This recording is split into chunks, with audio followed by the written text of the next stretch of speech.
Hello students, in this my lecture I am going to discuss about the bulk modulus and shear modulus. Generally three types of modulus.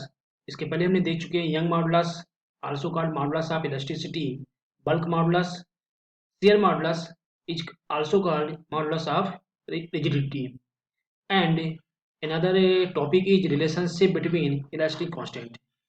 There is three types of elastic constant: young modulus, bulk modulus and shear modulus. Bulk modulus, इसके पहले हमने देखा था जब ये young modulus क्या होता है कि Young modulus that is denoted by capital E equal to sigma that is stress normal stress upon normal strain. तो यहाँ पे बल्क मॉडुलस क्या होगा, direct stress upon volumetric strain.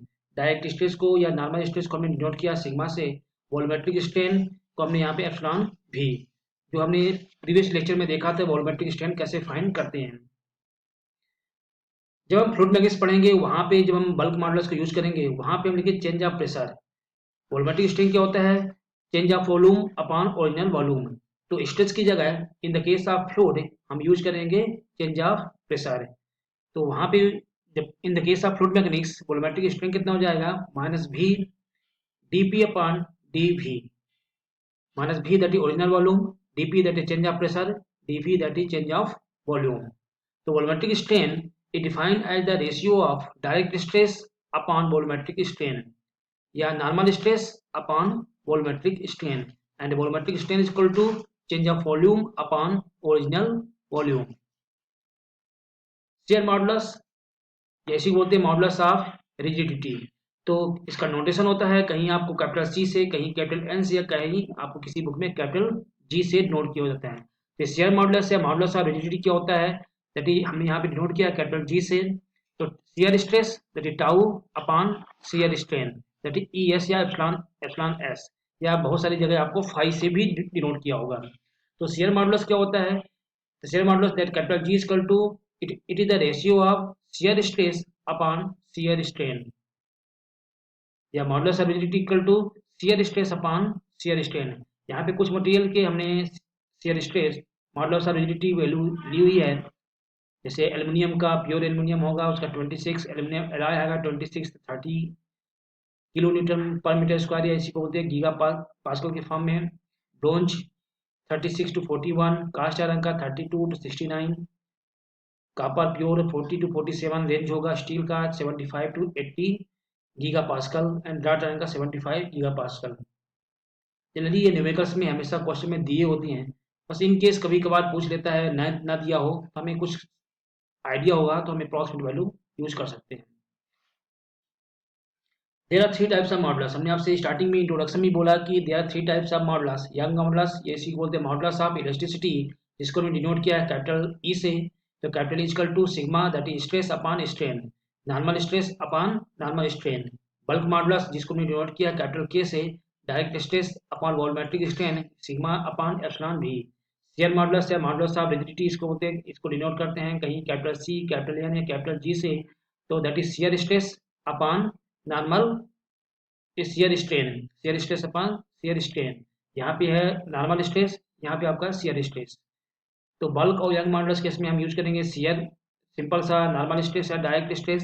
जब हम बात करेंगे शेयर मॉडुलस या मॉडुलस ऑफ रिजिडिटी का, वहाँ पे यूज करेंगे शेयर स्ट्रेस। शेयर स्ट्रेस जो आप शेयर स्ट्रेन जो हमेशा आपके फेस सरफेस पे लगेगा, फेस पर। जैसे यहाँ पे हम रिलेशनशिप बिटवीन इलास्टिक कांस्टेंट, तो हमें रिलेशनशिप फाइंड करना है ई के और सी के बीच में, मतलब तीनों का रिलेशन एक दूसरे में आपस में क्या कॉन्टेक्ट है। इसमें हमने दो सेक्शन लिया हुआ है। पहला रिलेशन हमने रिप्रेजेंट किया है relationship between E that is Young modulus और शेयर मॉडुलस, जिसको सी एन और जी से डिनोट करते हैं। और दूसरा रिलेशन हमारा होगा कैपिटल ई और आपका बल्क मॉडुलस के बीच में। एक हमने डायग्राम लिया, एक रेक्टेंगुलर शेप का डायग्राम लिया जिसको एल एम एस और टी। जब आपने इसमें कोई फोर्स अप्लाई नहीं किया तो इसकी एक्चुअल डायग्राम था एल एम एस और टी। जैसे आपने फोर्स एफ अप्लाई किया फेस पे, तो जैसे हमने इसके पहले देखा था कि तीन तरह के स्ट्रेन थे, लॉन्गिट्यूडनल, लेटरल। अब यहाँ पे जो स्ट्रेन होगा दैट इज शेयर स्ट्रेन होगा। यहाँ जो आपको दिखेगा दैट इज फेसेस, जो आपका फेस में जितना आपका चेंजेस होंगे यहाँ पे कहलाएगा शेयर स्ट्रेन। वहाँ पे जब लेंथ में हुआ तो लॉन्गिट्यूडनल स्ट्रेन, जब आपके डायमीटर में हुआ तो लेटरल स्ट्रेन, अब आपका जो फेसेस में जो चेंजेस आएंगे, जैसे यहाँ पे है एम, आपका ओरिजिनल पोजीशन एम था, जब आपने फोर्स एफ अप्लाई किया तो ये पोजीशन चेंज होकर एम डैश हो गया। एस पोजीशन था ओरिजिनल, चेंज होकर पोजीशन कितना होगा एच डैश। तो यहाँ पे शेयर स्ट्रेन कितना हो जाएगा, share strain that is change of length upon original length. Strain का फॉर्मूला वही है, change of length upon original length. इधर हमने इस सेक्शन को लिया, एस और टी फेस को लिया, तो जब आपने फोर्स अप्लाई किया तो एस का पोजीशन कितना हो गया एस डैश। तो यहाँ पे एक इंक्लिनेशन मिला जिसको हमने फाई से डिनोट किया। अगर सिंपल सा एक साइन कॉस टेन के फॉर्म में गए तो tan phi equal to perpendicular that is S S dash upon base. तो tan phi equal to S S dash upon S T. तो फाई की वैल्यू यहाँ पे बहुत कम होगी, टेन फाई की वैल्यू बहुत कम होगी, तो अप्रॉक्सीमेटली क्या लिखते हैं इसको फाई। इसको हमने यहाँ पे माना क्या शेयर स्ट्रेन, या तो आपको ई एस या एप्सिलॉन एस या फाई से भी कहीं आपको डिनोट किया होगा। तो स्ट्रेन क्या हो जाएगा, शेयर स्ट्रेन क्या हो जाएगा कि जितना आपके लेंथ में चेंजेस कितना है S S dash upon original length कितना है एस टी। ये इंक्लाइन फॉर्म में था इसलिए हमने फाई यहाँ पे लिखा, इसको फाई की जगह लिख सकते हैं टेन फाई भी, लेकिन टेन फाई 1045 में 1 होता है, तो अप्रॉक्सीमेट जो आपका टेन फाई होगा इक्वल टू फाई के इक्वल हो जाएगा। तो यहाँ पे हमने डायरेक्ट फाई लिख दिया, that is shear strain E S, that is also notation of shear strain. Epsilon S भी लिखा होगा तो भी आपका नोटेशन होगा शेयर स्ट्रेन का। We know that shear strain that is tau, that is shear stress upon shear modulus, जिसको हमने इसके पहले जी डिनोट किया था, यहाँ पे हमने सी डिनोट किया है। तो दोनों इक्वेशन को हम इक्वेट कर दिया, तो स्ट्रेन दोनों स्ट्रेन ही है, तो S S dash upon S T equal to tau upon C, that equation number 1। On the diagonal L S dash, original diagonal आपका था एल एस, जो आपका चेंज हो कितना होगा डायगोनल एल एस डैश। एक हमने perpendicular line draw S N draw किया किस पे, आपका एस वाले फ्रॉम एस से हमने एक एस एन पे एक परपेंडिकुलर लाइन ड्रा किया किस पे एल एस डैश पे। Draw a perpendicular S N at L S dash. तो डायगोनल से कितना हो गया, डायगोनल स्ट्रेन कितना हो जाएगा, इसके पहले जो निकला था फेस में स्ट्रेन आया, डायगोनल स्ट्रेन कितना हो जाएगा एन एस डैश। डायगोनल में जो चेंजेस आया N S dash upon original diagonal कितना है एल एन, जो आपका एल एन किसके इक्वल होगा एल एस के इक्वल होगा। तो यहाँ पे होगा चेंज ऑफ डायगोनल कितना होगा N S dash upon L S या आपका L N N S dash. अब हम ट्रायंगल अगर देखें साइन एस एन और एस डैश, तो कॉस क्या होता है base, cos cos theta equal to आपको हो जाएगा बेस अपॉन जो आपका डायगोनल होगा। तो यहाँ पे कॉस 45 एंगल कितना आपका 45 एंगल के सामने दैट इज आपका ये परपेंडिकुलर, तो कॉस 45 इक्वल टू हो जाएगा एन एस डैश देवी आपका अपॉन एस एस डैश। तो N S dash equal to हो जाएगा S S dash cos 45, cos 45 मतलब 1 अपॉन रूट 2। तो N S dash equal to जाएगा S S dash upon root 2।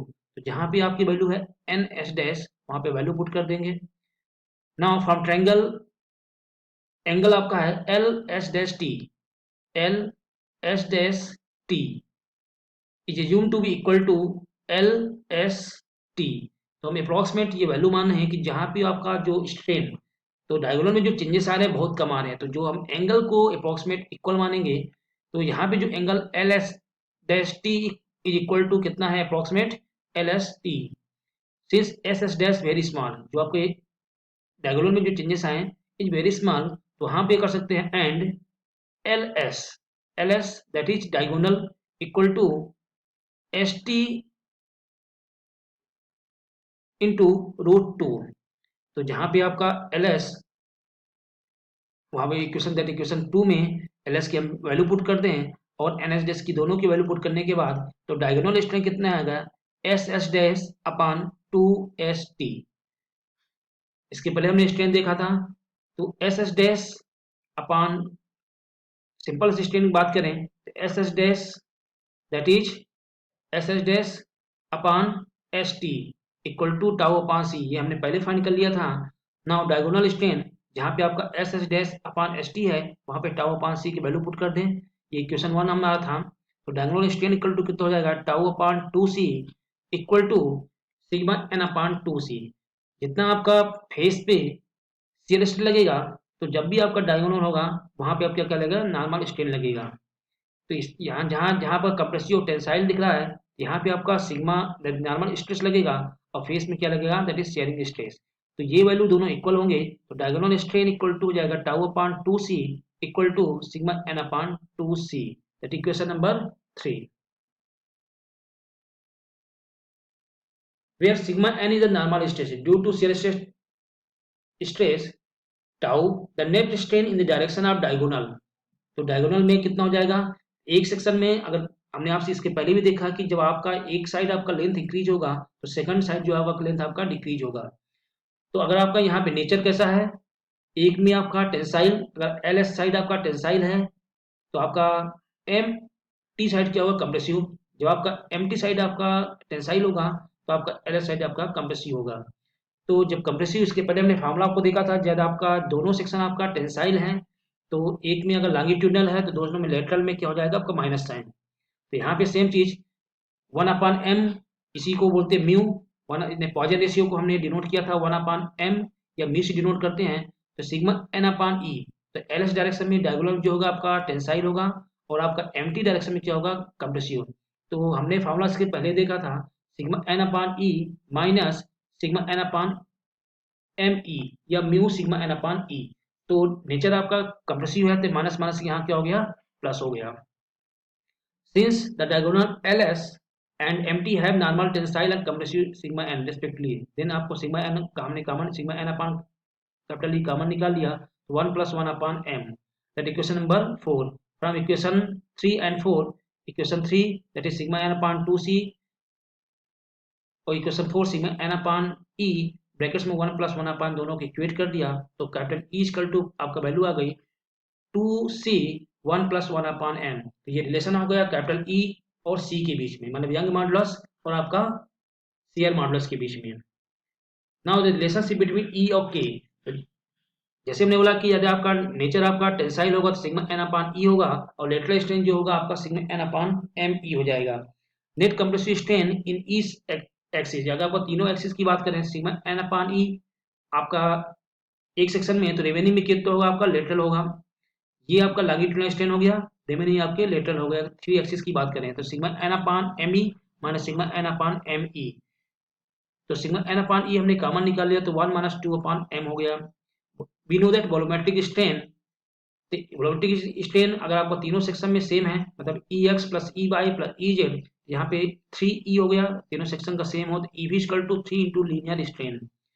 3 into sigma n upon E, linear strain आपकी value आई sigma n upon capital E 1 - 2 upon m।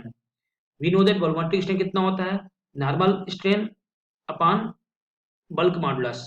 तो हम इन दोनों value को equate कर दें तो हमारा यहाँ पे रिलेशन हो जाएगा capital E equal to 3K 1 - 2 upon m। ये रिलेशन बता रहा है आपका E that is Young modulus, K that is bulk modulus. अब रिलेशनशिप बिटवीन E, K और C, इसके पहले हमने इंडिविजुअल देख लिया E और C के बीच में, E और K के बीच में।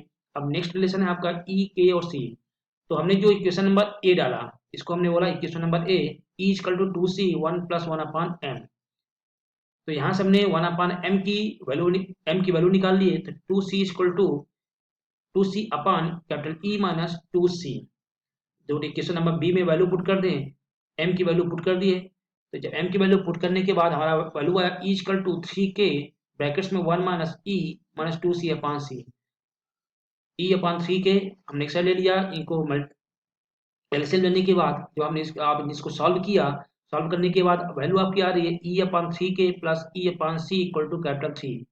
और हमने इसको सिंप्लीफाई किया तो लास्ट रिलेशन है capital E equal to 9KC 3K plus C। तो ये रिलेशन होगा E, K और C के बीच में, E equal to 9KC upon 3K plus C। ये कुछ फार्मूले हैं जो उसी रिलेशन से हैं। G दैट इज आपका share modulus, G share modulus, E और आपका मतलब यंग मॉडुलस और शेयर मॉडुलस के बीच E यंग मॉड, यहाँ पर आपका नेक्स्ट है शेयर मॉडुलस और बल्क मॉडुलस के बीच में, बल्क मॉडुलस यंग मॉडुलस के बीच में। ये बहुत सारे रिलेशंस हैं जो सारे फॉर्मूले आप सभी लोग एक बार रीड कर लीजिएगा। Thank you, have a nice day.